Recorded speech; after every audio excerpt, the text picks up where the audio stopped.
Bonjour, nous voilà dans un nouvel épisode dans le podcast Tout le monde peut s'engager. Je vous présente Camilla. Bonjour à tous, bonjour Juliette, merci de m'avoir. Pas de souci. Alors présente-toi, parle-nous un peu de toi, de ton parcours, de ce que tu fais. Parfait, je suis Camilla déjà.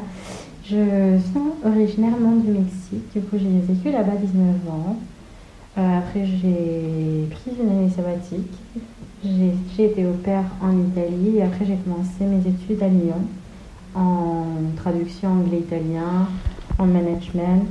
Et suite à ça, pendant mon échange à Rome, j'ai eu l'opportunité de découvrir une nouvelle matière qui s'appelait Organisation internationale et droits humains.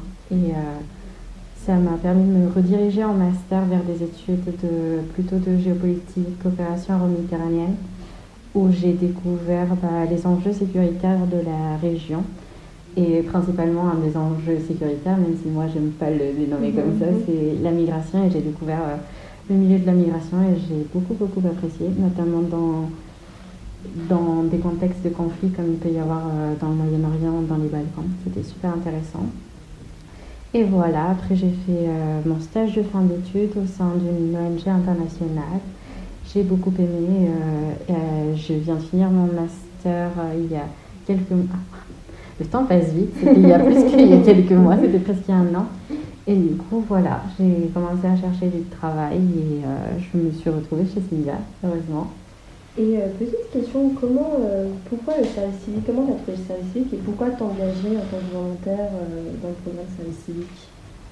Déjà, j'étais sensible au service civique parce que j'ai plusieurs de mes copines et camarades de classe qui en avaient déjà fait un, que ce soit dans le cadre d'une césure ou que ce soit en parallèle à leurs études.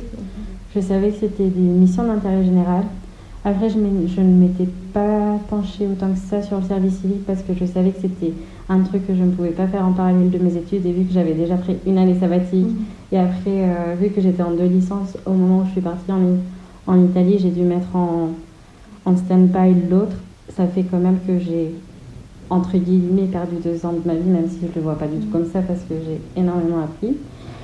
Et du coup, pour moi, j'ai approché mes 26 ans. Pour moi, le service civique, c'était plus un truc c'était un truc que même si j'avais envie et si ça me faisait plaisir et que je me disais c'était une mission qui pourrait être intéressante, je ne la voyais pas rentrer dans mes aspirations parce que justement, à l'issue de mon master, j'avais très envie de prendre un boulot, commencer à gagner un bon salaire et ne pas vivre comme une étudiante. Et je cherchais principalement des CDT, CDI.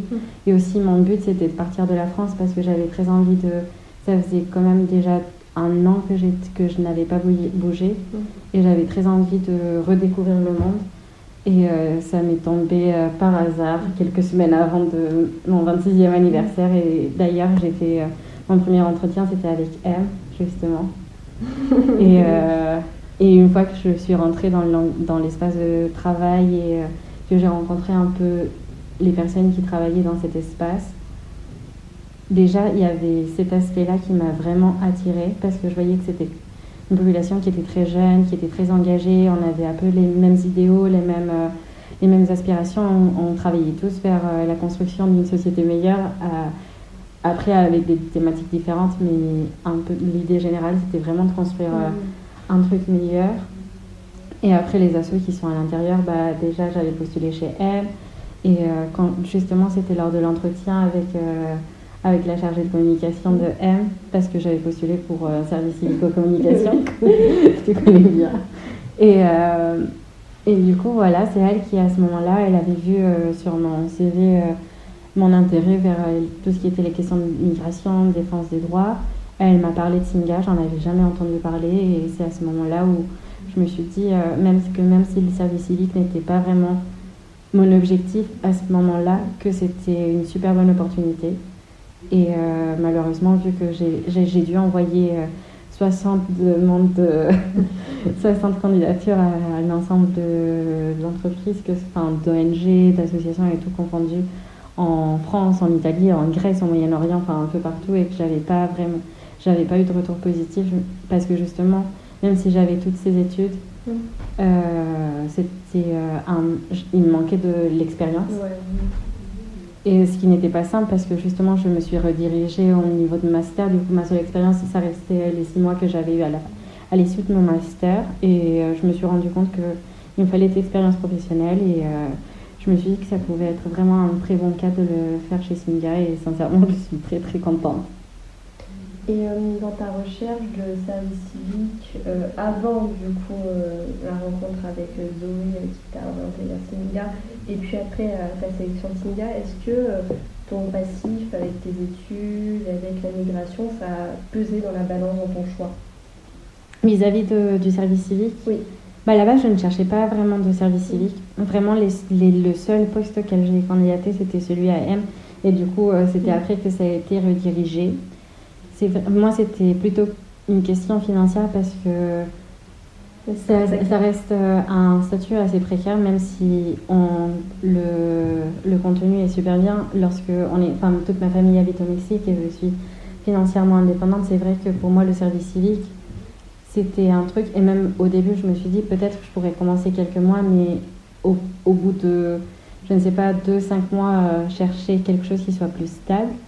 Mais après, le fait est que je me suis tellement plu que là, j'appréhende même le moment où je vais devoir partir et ça me permet d'acquérir de l'expérience qui était quelque chose qui manquait visiblement sur mon CV et qui justement m'empêchait d'accéder à d'autres types d'emplois. Et je le fais sans avoir forcément énormément de responsabilités. C'est un cadre qui est assez flexible. Du coup, je touche un peu à la com, à l'événement. Enfin, c'est vraiment... c'est un super bon milieu pour justement avoir ses connaissances. Je commence à me créer un peu de réseau parce qu'on est dans l'écosystème de l'économie sociale et solidaire. Je commence à avoir un peu de pistes même pour à l'issue du service civique et c'est top, mais non de mes études. Et je te dis, j'allais avoir 26 ans bientôt. Du coup, il n'y avait vraiment rien au sein de mon parcours qui m'a fait bon, je vais m'engager au sein d'un service civique. Tu m'as parlé un peu là de tes missions, peut-être que tu avais une double casquette, que tu peux toucher à tout. Quelles sont tes missions, si tu pouvais me les décrire grosso modo? Okay. Bah, du coup, chez Singa, on fait de l'accompagnement à des entrepreneurs qui sont soit issus de la migration, on appelle ça des personnes qui sont nouvellement arrivées. Du coup, des personnes qui ont soit un statut de réfugié, soit des personnes... Enfin, ça, c'est plutôt dans les programmes de préincubation. Moi, je suis dans l'accélérateur. Mais des personnes qui sont issues de la migration, ça peut être des personnes de la première, seconde, troisième génération. Et avec des personnes locales. Du coup, la mission globale de Singa, c'est de créer justement du lien entre des personnes locales et des personnes nouvellement arrivées pour commencer à avoir le capital social et tous les codes qui manquent lorsqu'on arrive dans un nouveau pays. Et du coup, on fait ça. Il y a des activités socioculturelles, mais moi, je suis plutôt dans la rubrique entrepreneuriat et on essaye aussi donner à ces personnes des codes et des moyens et un accompagnement qui ne se sentent pas seuls parce que l'entrepreneuriat, moi-même, en ayant fait des études de marketing, c'est un mot qui fait très peur. C'est beaucoup de risques. Il me faut avoir tant d'argent, il me faut avoir tant de contacts et justement démystifier cette partie de l'entrepreneuriat et dire il est accessible à tout le monde vraiment, peu importe d'où tu viens. C'est super. Du coup, ce qu'on fait, c'est un programme sur 9 mois. On a un suivi mensuel avec les entrepreneurs. Du coup, j'arrive à les voir. Enfin, un suivi mensuel, après, on peut se voir plus ou moins souvent parce qu'ils ont aussi accès à l'espace de coworking. Mais du coup, on a un suivi déjà mensuel où on voit un peu le stade d'avancement des projets, que ce soit ce que eux ils ont fait autour d'un mois. Ça peut être par exemple des prospections commerciales avec qui ils ont parlé, quels nouveaux partenariats ils ont entamés, quels sont aussi leurs nouveaux besoins, est-ce que leurs besoins ont évolué, s'ils ont besoin de financement, est-ce qu'ils ont besoin de mentoring dans telle ou telle rubrique. Et après, une fois qu'on a les besoins, ce que je fais, c'est faire des mises en relation avec des experts, avec des professionnels, avec des mentors ou avec des groupes qui peuvent les aider à avancer en fonction de justement l'étape dans laquelle ils se situent. Et c'est super parce que du coup, je suis beaucoup dans la rencontre et dans l'échange avec d'autres personnes, ce qui m'intéresse beaucoup. Et voilà, ça c'est une première partie. On a tout ce qui est organisation d'ateliers. Nous, on n'est pas emmener à les animer parce que c'est des thématiques qui sont quand même très avancées et on ne peut pas être expert de tout. Par exemple, il y a des ateliers sur la levée de fonds, sur des différents types de financement, sur les sales. Mais du coup, on organise un peu, on pose déjà les objectifs, on décide de voir qui sont les personnes qui peuvent vraiment être référentes par rapport à tel ou tel sujet, comment est-ce qu'on va s'organiser, est-ce que ça concerne uniquement les profils d'entrepreneurs qui sont dans l'accélérateur, est-ce que ça peut concerner des personnes qui sont déjà sorties du programme, est-ce que ça peut intéresser des personnes qui sont dans les programmes, dans les phases d'avant. Voilà, je suis, comme j'ai dit, j'ai aussi tout un intérêt autour de la communication, l'organisation d'événements, ce qui est très cool du coup, enfin très cool. J'ai une collègue qui est pour le coup un peu surchargée en matière de com événementiel et du coup moi ça m'ouvre la porte à justement pouvoir proposer mon aide pour créer la newsletter, pour organiser des événements, que ce soit la Gaieté Lyrique, que ce soit la Maison des Réfugiés, que ce soit au sein du Coworking Space, que ça peut être des apéros entre différentes promotions. Ça peut être, on a eu aussi l'organisation d'un débat autour de comment rendre la finance plus inclusive avec différents acteurs. Il y a plein d'événements qui sont super chouettes. On a eu aussi un dans le cadre de la Journée mondiale des réfugiés. Et c'est super intéressant. Et à nouveau, comment tu fais le lien avec la communauté, avec les personnes qui sont passées par les programmes de Singa. Quand tu fais le lien entre nous, avec les partenaires, avec les personnes avec qui on est en contact, c'est super enrichissant. Qu'est-ce que je fais d'autre? Je fais toute une partie de mise actualisation. J'ai perdu le mot en français, c'est mise à jour, voilà. La mise à jour des BDD, base de données. On est trop fort avec les acronymes. Oui, je suis toujours très... C'est très start-up, on utilise beaucoup de choses comme ça. Ouais, non, mais c'est très drôle. Enfin, la maison de réfugiés, elle est appelée MDR. Au début, quand j'avais vu le mot MDR sur le compte rendu, j'étais là. Est-ce que c'est une blague de quelqu'un? Est-ce que ça existe vraiment? Ouais, non, en acronyme. Qu'est-ce qu'il y a d'autre? On a beaucoup de présence aussi lors d'événements qui sont extérieurs. Par exemple, Vivatech, il y avait Change Now, il y avait les Solidays, et du coup, il y a tout ce qui est représentation aussi de Singa. Comment tu vas la présenter à des futurs investisseurs, à des futurs partenaires, à des futurs bénévoles. Ça a été super intéressant parce que c'était la première fois que j'assistais à ce genre de salon. Du coup, comme expérience personnelle, c'était super de pouvoir être dans ce genre d'événement que je sais que en dehors de ce cadre-là, je ne suis pas sûre de pouvoir participer. Là, par exemple, on a un partenariat aussi avec Aboubou où ils ont développé la phase de la migration. Et du coup, nous, on a été formés pour animer la phase de la migration. Et je pense que ça va être aussi une autre mission qui va se développer peu à peu. Et j'ai très hâte de l'animer avec M parce que voilà, je pense que c'est un super outil de sensibilisation vis-à-vis de la migration. Et vu que la migration, ça reste au cœur de mon intérêt, ma passion et pour la cause à laquelle je tiens le plus. Voilà, je pense que c'est super. Après, j'ai sûrement je suis aussi en contact avec le cofondateur de la boîte. On est en contact avec un fonds d'investissement parce qu'on essaye de voir quelles sont les synergies qui peuvent être créées. Je suis en fait dans plusieurs chantiers je suis dans le chantier on appelle ça de restructuration aussi de l'accélérateur pour voir comment est-ce qu'on peut optimiser nos ressources, comment on se rend compte qu'il y a un petit décalage entre les personnes qui sortent de l'incubateur, du coup le deuxième programme, celui qui précède l'accélérateur, et les entrepreneurs qui peuvent effectivement postuler à l'accélérateur, du coup, et comment tu restructures ça, comment tu peux faire des passerelles. Pour l'instant, il n'y a que des boîtes start-up qui sont dans l'accélérateur, comment est-ce qu'on peut inclure aussi des associations, sachant que ce n'est pas les mêmes enjeux. C'est super. Voilà, c'est à peu près mes principales missions. Je en oublie sûrement quelques-unes, mais voilà, très divers et varié, comme tu peux le voir. Oui, je vois ça. Alors là, tu es à peu près à la moitié de ta mission, normalement. Je dis pas de bêtises. Est-ce que tu sens que en 4 mois, tu as énormément appris L'émission chez Singa et la pluralité des missions qui ont apporté énormément au niveau professionnel, mais aussi au niveau être humain. Parce que j'ai l'impression, quand tu me parlais, ça te faisait du bien, ça te faisait. Je sais pas, c'est très personnel, hein, c'est l'énergie que tu partages, que tu avais l'air quand même relativement épanoui par le travail que tu faisais, l'aide et le soutien que tu apportais en tant que personne. Bah, oui, clairement. Enfin, je pense que professionnellement, sans doute, j'ai beaucoup appris, surtout parce que c'est un domaine que je ne connaissais pas forcément, même si j'avais fait des études management. Pour moi, à la base, j'avais complètement coupé au moment du master parce que c'était un univers où je me disais que c'était pas forcément en relation avec ou en cohérence avec mes valeurs.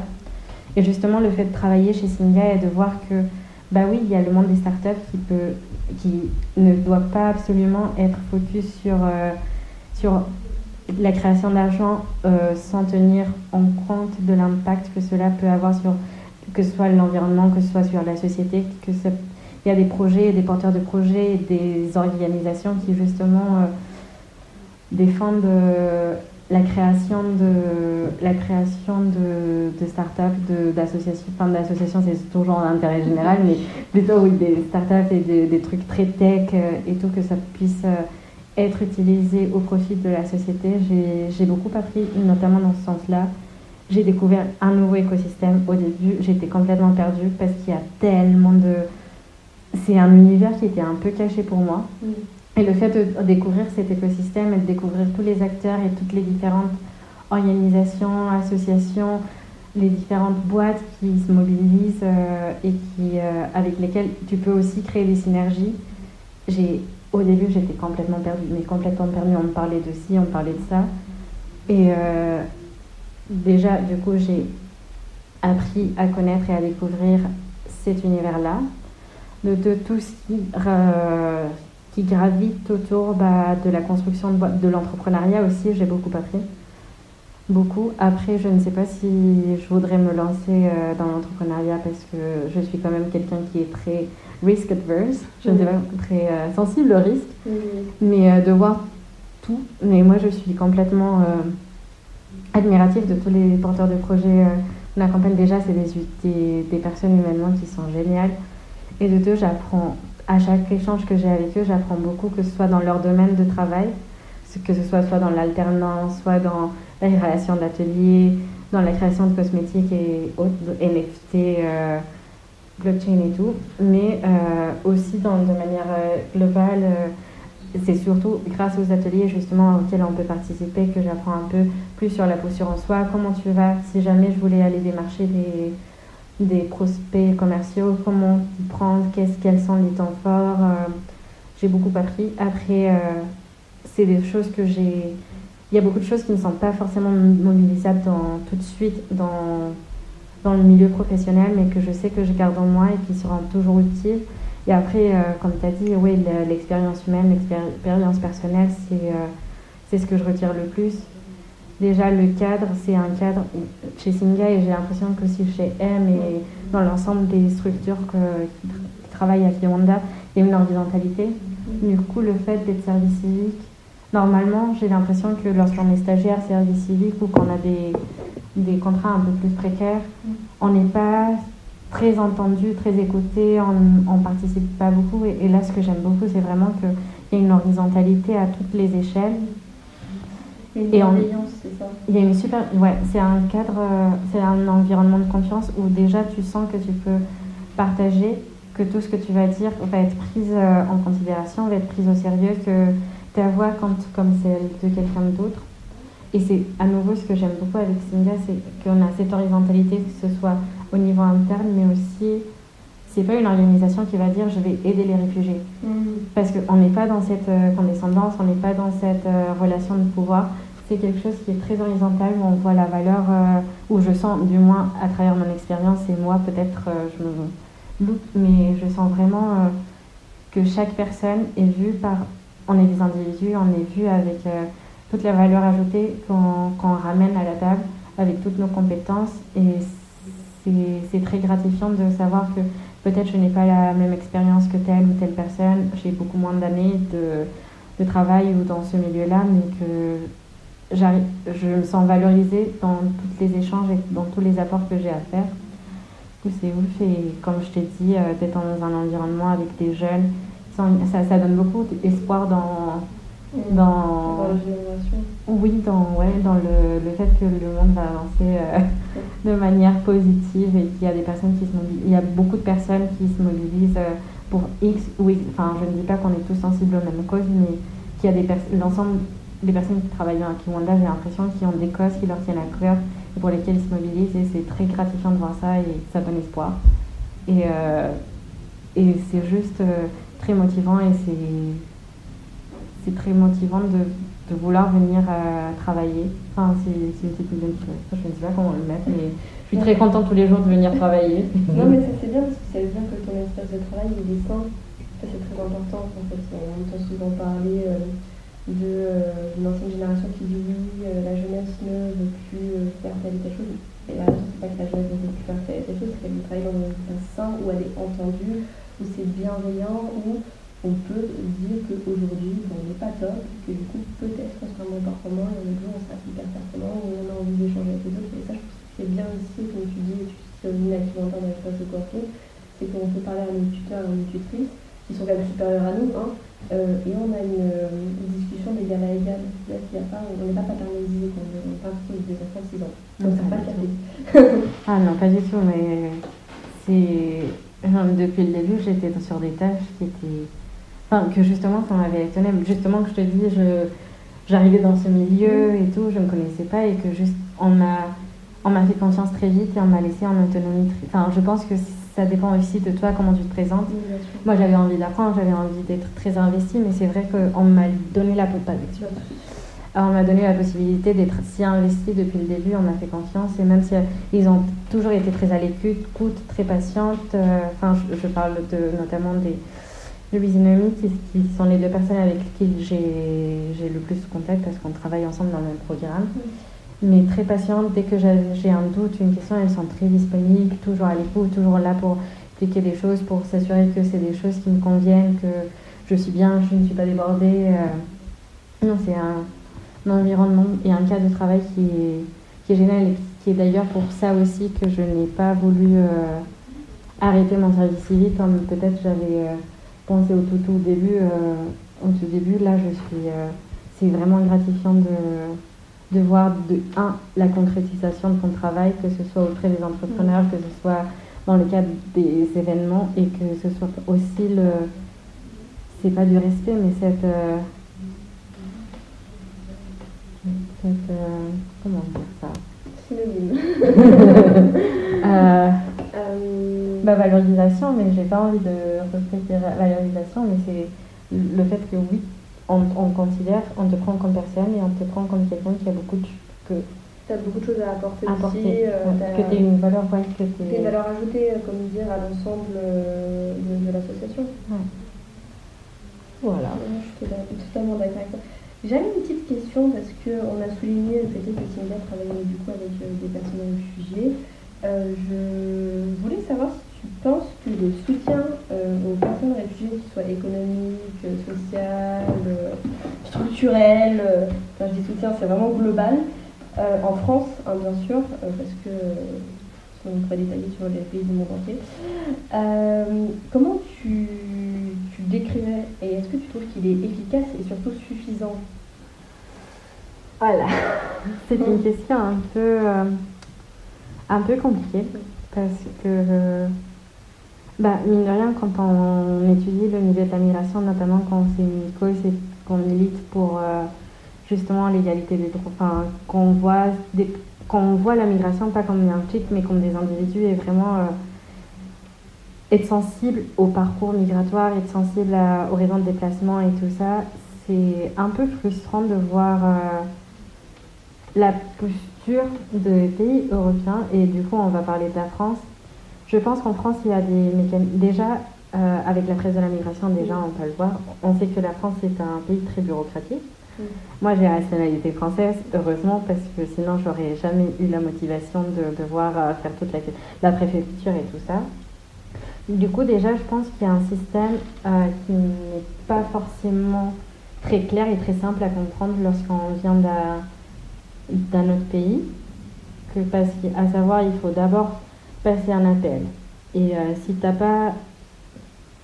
C'est un appel qui est non payant quand tu as un forfait, mais du coup ça devient un numéro payant lorsque tu n'as pas de forfait. Sachant que les personnes qui viennent d'arriver en France, elles n'ont souvent pas de forfait. Du coup, elles se trouvent à devoir payer cet appel pour pouvoir prendre rendez-vous à la préfecture. Il y a le passage à la préfecture, après il y a le passage à dossier à l'OFPRA, la constitution du dossier à l'OFPRA, l'attente. Pendant l'attente, il y a beaucoup de personnes, il y a les centres d'hébergement d'urgence qui sont très souvent saturés. Il y a toute une attente qui est plus ou moins longue, qui est plutôt plus longue que plus courte, dans laquelle tu es dans un limbo où tu es censé avoir accès à certains droits, mais quand de manière concrète, il n'y en a pas. Du coup, je pense qu'il y a un système qui est mis en place dans lequel, idéalement, ça devrait marcher, mais en réalité, ça ne marche pas forcément. Il y a beaucoup de... Mais le fait, c'est que je pense à nouveau au système de Dublin. Mais du coup, c'est le fait que des personnes qui sont rentrées par un autre pays, au moment où de faire la demande d'asile, du coup, par exemple, en France, si on a déjà pris leurs empreintes dans un autre pays, ils sont renvoyés. Enfin, il y a toute une procédure et du coup, l'Italie, par exemple, l'Italie va répondre s'ils veulent faire la procédure d'asile ou non, etc. Sinon, ça revient dans les mains de la France. Mais il n'y a pas une bonne responsabilité de la part de l'État français. Et là, à nouveau, on le voit avec... la France n'est pas si concernée comme l'Italie ou comme la Grèce, qui sont les pays d'entrée. Mais il y a toute une posture de deterrence, je ne sais pas comment traduire le mot, de justement essayer de faire le maximum pour éviter que des personnes viennent. Et pour moi, il est là le problème. Par exemple, il y a des personnes qui se retrouvent à la rue. Et en tout cas, en Ile-de-France, il y a une politique de décampement dans le sens où les personnes n'ont pas le droit de mettre leur tente. Un certain nombre de personnes, un grand groupe de personnes n'ont pas le droit de mettre des tentes. Et du coup, on retrouve plein de personnes qui, du coup, sont juste en matelas à dormir dans la rue. Il y a beaucoup de personnes qui, là je pense notamment aux mineurs isolés. On en a accompagné qui sont suivis par Utopia, qui est une association voilà toutes les conditions auxquelles ils sont affrontés alors que c'est des mineurs. Je me dis que même s'il y a un système et qu'il y a des trucs, il y a des politiques qui sont à revoir. Il y a c'est des programmes structuraux qui sont à revoir, parce que c'est des personnes qui en même temps, il y a un imaginaire derrière qu'on se dit, ouais, c'est des personnes qui sont venues là de manière illégale. Déjà, moi, j'aime pas utiliser le mot illégal parce que j'ai pas l'impression qu'il y ait des personnes qui sont légales, sont arrivées du coup en France de manière irrégulière.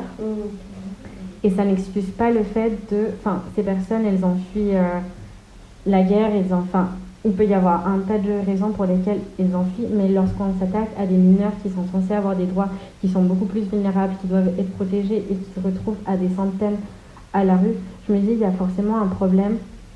Il y a un problème dans la conception politique et d'institutions qui doivent, ou en tout cas, si c'est pas au niveau des politiques, en matière de mise en place et de monitoring et de... Je ne sais pas comment... C'est juste très frustrant de... Dans ce que tu as dit, il y a une question qui a résonné dans ma tête par rapport à tout ce qui se passe ces dernières années. Cette impression où il y a des bons réfugiés et des mauvais réfugiés et où on va trouver des lieux d'habitation pour certaines personnes et d'autres. Il y a des réfugiés dits de qualité et d'autres qui semblent être des réfugiés dits de moins bonne qualité. Qu'est-ce que toi tu penses de ça ?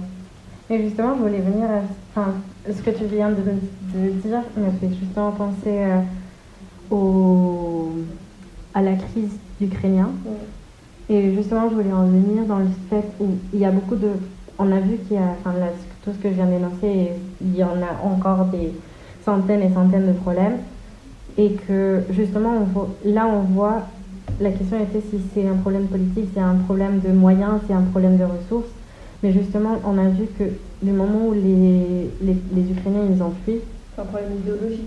Il y avait beaucoup de personnes qui étaient prêtes à accueillir. Il y a tous les Ukrainiens la plupart en tout cas, ou de ce que je sache, Ils ont presque tous été hébergés. Il y avait des centres, des unités qui sont exclusivement destinées pour des Ukrainiens et des Ukrainiennes qui le restent à ce jour-là et que du coup sont désaffectés parce qu'il n'y a plus d'Ukrainiens et Ukrainiennes dans certains endroits, dans certains centres d'hébergement d'urgence. Et du coup, ils sont restés bloqués pour des Ukrainiens et Ukrainiennes. Et lorsqu'il y a encore des personnes dans la rue, pourquoi ils ne sont pas réaffectés? Enfin bref, ça c'est un autre questionnement. Mais oui, tout à fait, il y a... Enfin, justement, la crise d'Ukrainiens et Ukrainiennes, au début, ça me frustrait beaucoup. Ça me... Je n'irais pas à dire que j'avais jusqu'à une haine contre ça, mais j'avais une haine par rapport à l'hypocrisie qu'il y avait de pourquoi eux ils sont bienvenus, pourquoi eux on leur ouvre bien les frontières, on leur ouvre bien les bras, on leur ouvre les portes, on leur ouvre tout, ils avaient le droit de travailler. Enfin après c'est pas le même statut que réfugiés, ils sont sous la directive de protection temporaire, du coup c'est même pas des réfugiés, mais ils ont le droit de travailler. Ils ont été logés. Il y avait toute une volonté de la société française et même des politiques qui étaient d'accueillir ces personnes. Et on a vu qu'ils ont réussi, même si c'était des milliers et des milliers et des milliers de personnes qui sont arrivées, elles ont toutes été accueillies. Pourquoi est-ce qu'on ne peut pas faire la même chose avec d'autres personnes? Pourquoi est-ce qu'il y a des... Et on revient au fait qu'il y ait des classes et des sous-classes de personnes dans l'imaginaire. Et à nouveau, on nous dit, ouais, quand on parle de personnes réfugiées, quand on veut justement dire que c'est des personnes bonnes, on va sur les extrêmes. Par exemple, Marie Curie, c'était une personne immigrée, patati patata. Mais en fait, on a tous et toutes des qualités. C'est pas parce que j'ai été un super bon médecin ou le premier médecin de mon pays que j'ai plus de droit à accéder à une protection internationale, alors que je peux être aussi un artisan et fuir le même conflit, tu vois. C'est juste à partir de quels sont les critères à mettre en place et pourquoi il y a ces critères-là et pourquoi on n'accepte pas juste d'accueillir tout le monde. Et il y a aussi la différence et l'amalgame entre accueillir et inclure. Parce que là, il y a les dispositifs pour quand des personnes réfugiées arrivent en France. Oui, tu as des cours de français, tu es censé avoir un logement, tu es censé avoir... tout ce qui vient avec l'aide monétaire et pécuniaire du coup.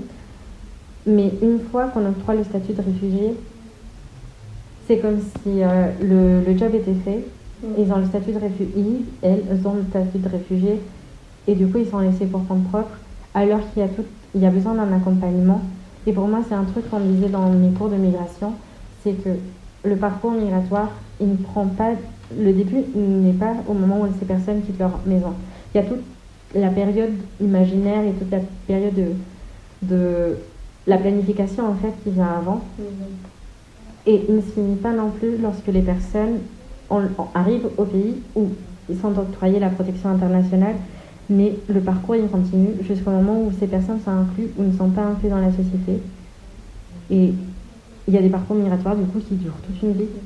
Et pour moi, le grand problème de la France et des pays qui accueillent, les pays occidentaux, parce que j'allais dire les pays qui accueillent actuellement le plus de personnes migrées, mais on oublie que les principaux pays d'accueil, l'Europe n'est pas il y a l'Allemagne dans le top 5, mais sinon on trouve la Colombie, on trouve le Ouganda, Colombie, enfin bref, on trouve des pays, Turquie, on trouve des pays auxquels on ne pense pas forcément quand on dit ouais, crise de réfugiés à nouveau entre guillemets, et on oublie qu'en France la part de personnes qui a un statut de protection, que ce soit apatride, que ce soit réfugié, que ce soit protection subsidiaire, que ce soit directive de protection temporaire, ça représente 0,76% de la population française. En termes de nombre, c'est très très peu. Pourquoi est-ce qu'on a l'impression de faire beaucoup pour ces personnes-là alors qu'elles ne représentent même pas 1% de la population?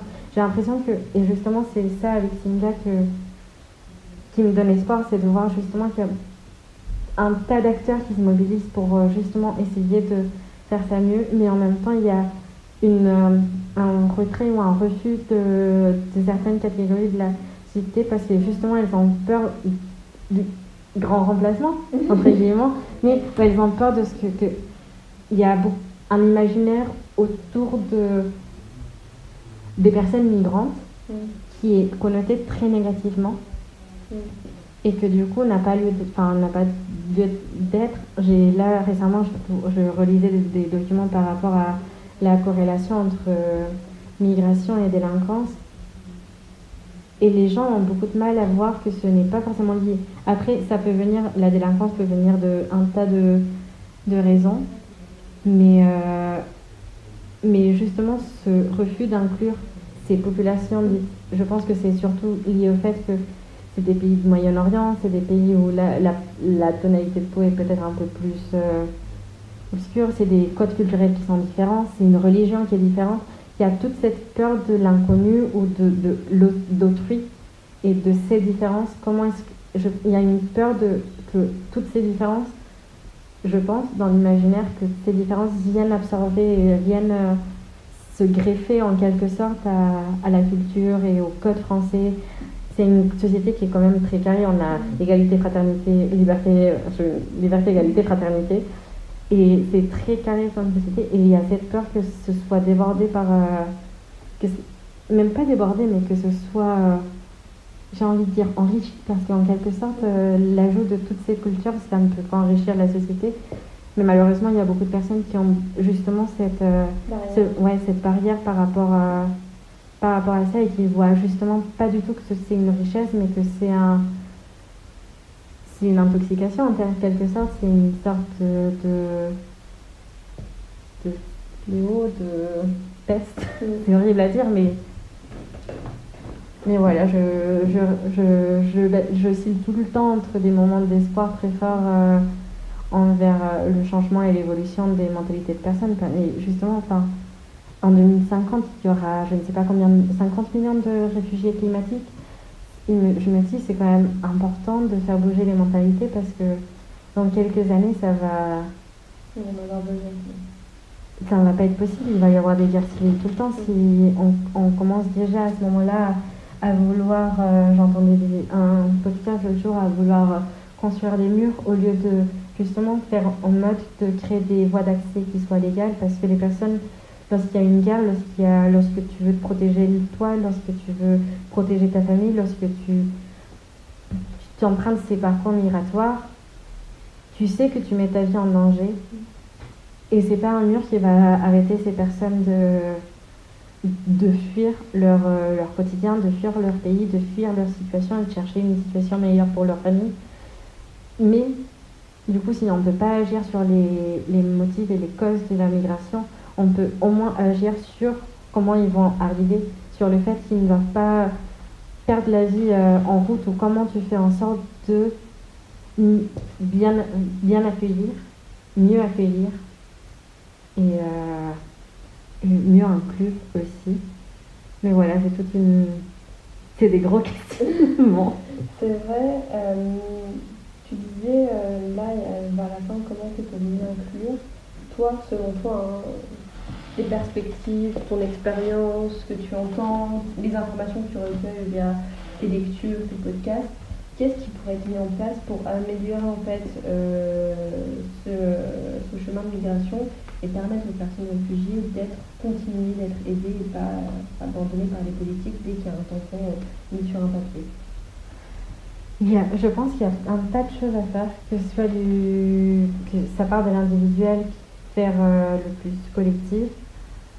Déjà, il faut commencer à prendre ces personnes par des personnes, voire ne pas déshumaniser les personnes, ne pas parler très souvent quand on parle d'immigration, je disais, on parle de chiffres, on ne parle pas d'individus. Il faut commencer à voir ces personnes comme des personnes qui ont un vécu, qui ont une histoire à raconter et tout. Pour moi, c'est à travers l'échange que ça se crée, parce que tu arrives à déconstruire beaucoup de choses en parlant avec les personnes, à les voir sous un autre angle, apprendre. Moi, j'aime beaucoup partager, échanger avec de nouvelles personnes, parce que dans l'échange, tu apprends plus, tu te connais plus toi et tu connais plus l'autre. Et créer des cas d'échange, soit des cadres, soit des lieux d'échange où ces personnes-là, à nouveau, je disais avec Cynthia, la mission c'était de créer des liens justement pour apprendre à avoir, commencer à avoir un capital social, commencer à créer du réseau, Parce que les personnes qui viennent, c'est des communautés, c'est des sociétés qui fonctionnent différemment. Et tu ne vas pas pouvoir apprendre à vraiment appréhender un cadre sociétal, enfin, sociétal, politique, mais bureaucratique, tout ce qui est institutionnel et tout, si tu ne commences pas à apprendre des codes avec les personnes qui sont là, parce que sinon tu restes dans une sorte il y a une barrière des deux côtés, et il n'y a aucun des deux qui peut avancer. Pour moi, c'est déjà, ça doit principalement passer par des lieux d'échange, des activités où, mais pas forcément de parler, mais trouver des points en commun et, je ne sais pas comment le dire, rassembler les aspirations de deux, enfin, en fonction des différentes aspirations, points en commun, et justement pouvoir avancer ensemble. Par exemple, là, je pense avec l'accélérateur, le système de mentor. Le système de mentor marche très très bien. Parce que c'est, à nouveau, on n'est pas sur un truc. Et je reviens au fait d'être sur une horizontalité. C'est pas parce que c'est des personnes réfugiées, c'est pas parce qu'on vient les aider. C'est pas nous qui sommes accidentaux, qui sommes dans le pays. C'est un soutien, c'est pas paternalisé en fait. Exactement. C'est déjà switcher ce raisonnement-là et dire je ne vais pas aider une personne A, mais je vais partager avec quelqu'un. Et à nouveau, je disais, ça me rappelait le système de mentor parce que les deux apprennent. La personne qui est accompagnée apprend avec le mentor. Ils se voient quand ils ont envie. C'est en fonction des aspirations des deux. Par exemple, l'entrepreneur, ça va être en fonction de ses besoins. Et on peut le répliquer, par exemple, à une personne qui est réfugiée, qui, je ne sais pas, aimerait ouvrir, je ne sais pas, une boucherie ou aimerait avoir un label de disque. Je ne sais pas si on dit toujours disque aujourd'hui en France, mais de CD, je ne sais pas. Mais mettre un peu des personnes qui sont... qui dans le temps, s'il n'y avait pas de frontières, s'il n'y avait rien, qui seraient emmenés à graviter autour des mêmes sphères, créer des endroits pour qu'ils puissent échanger.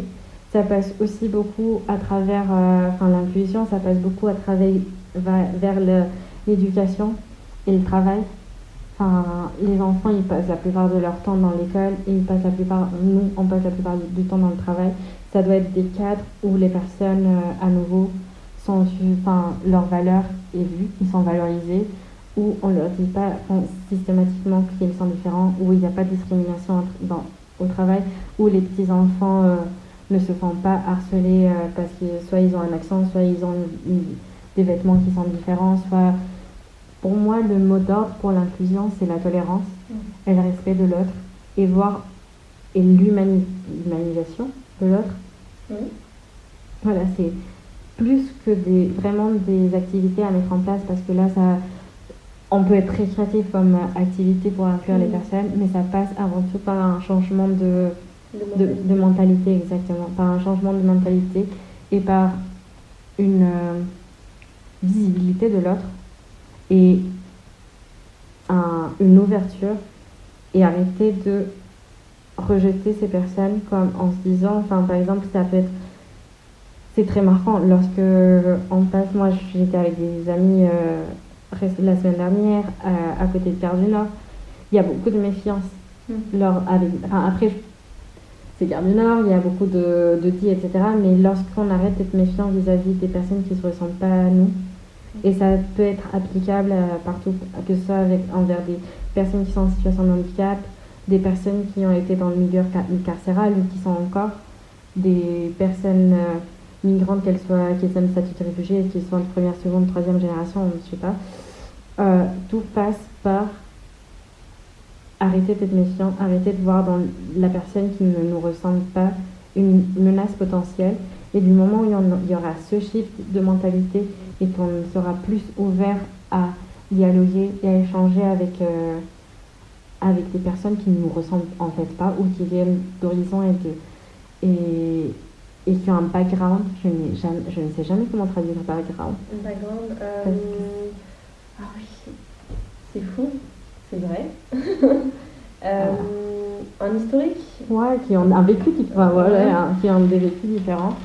Et qu'on apprend justement à sortir la richesse, justement des différences de chacun, c'est là où pour moi il pourra y avoir une inclusion et qu'on pourra imaginer tout un tas d'activités que l'on veut au sein des entreprises, au sein des mairies, au sein des parcs, des écoles et tout ça, mais avant tout il faut un changement et arrêter de penser que ces personnes sont là pour... Enfin, c'est juste un changement de perspective et voir les personnes et compréhension aussi. Le mot d'ordre, c'est compréhension. Comprendre que ces personnes ne sont pas là pour piquer les allocations sociales.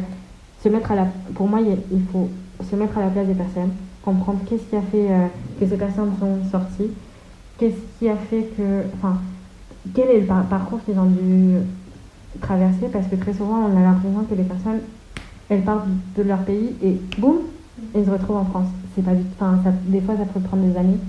Et du coup, je pense que pour l'inclusion et l'accueil, l'activité, enfin le plus important, en tout cas pour l'instant, c'est la sensibilisation. C'est de sensibiliser les gens aux enjeux de la migration, au parcours migratoire, au vécu des personnes. Et malheureusement, il y a des catégories de personnes qui, je le vois très bien avec mon grand-père, qui ont vécu toute une vie d'une certaine manière et du coup c'est compliqué de les faire changer d'avis, ce que je peux très très bien comprendre. Mais pour moi, à nouveau, je te dis, l'espoir, enfin, tout l'espoir que j'ai en rentrant qui vont là, pour moi, l'espoir, il est vraiment dans les nouvelles générations qui vont commencer à prendre le pouvoir. Et pour moi, la sensibiliser dès le plus jeune âge, justement, aux différences religieuses, aux différences ethniques, culturelles et tout ça, ça ne peut qu'être favorable et ça ne peut que favoriser cette ouverture d'esprit et cette inclusion de personnes. Voilà. Eh bien, écoute, c'était un super mot de fin. Je te remercie pour cette conversation qui m'a beaucoup appris de ce que faisait Cynthia sur vos programmes du coup. Et ça m'a fait super plaisir. Ouais, merci beaucoup de m'avoir. Et c'était un agréable moment. Donc, je remercie les gens qui nous ont écoutés et je vous souhaite une bonne journée. Merci beaucoup, bonne journée à tous.